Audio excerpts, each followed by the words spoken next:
Hi everyone, my name is Zanev Jakathan at TechGrid, and today I'm going to be showing you how to use the Ryobi tabletop bandsaw.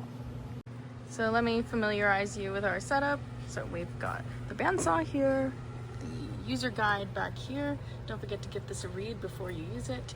And below we have our safety goggles and N95 masks in case you're dealing with a particularly dusty part.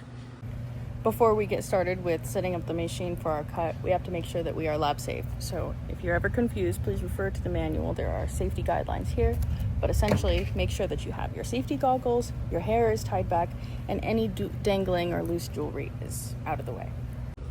So here's my part. I want to cut off this leg that I have marked where I want to cut with pencil. I find that it's just always easier to mark your workpiece with pencil so that you're following the exact path you'd like.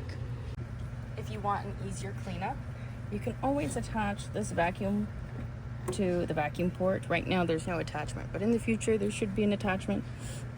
And basically the strength of the vacuum will suction itself to this cavity.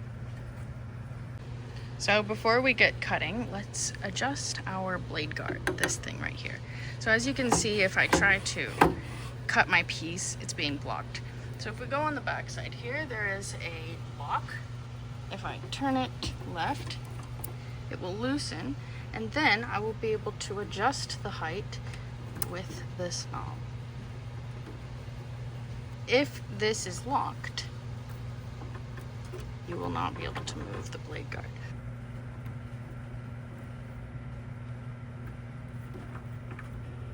Now that the blade guard is set to the appropriate height, we are ready to turn on the machine and get cutting.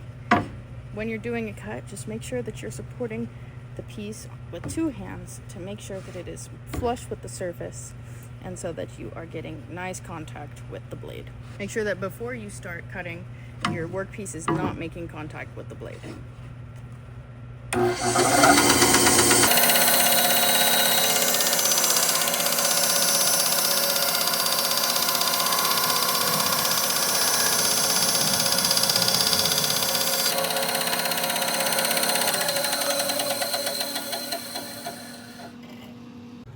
One more thing, in case you want to make a 45-degree angle, you can use this miter gauge and put it in the channel to act as a brace for your part, as long as this surface that's making contact with this surface of the miter gauge is nice and flat, so that you remain flush. And when you push through, you will make that 45-degree angle cut.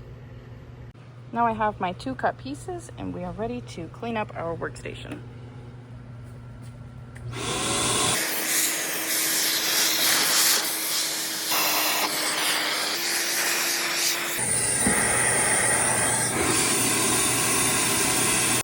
Now we are done using the Ryobi bandsaw to make our parts, and don't forget to read the user manual if you're ever stuck on any other steps.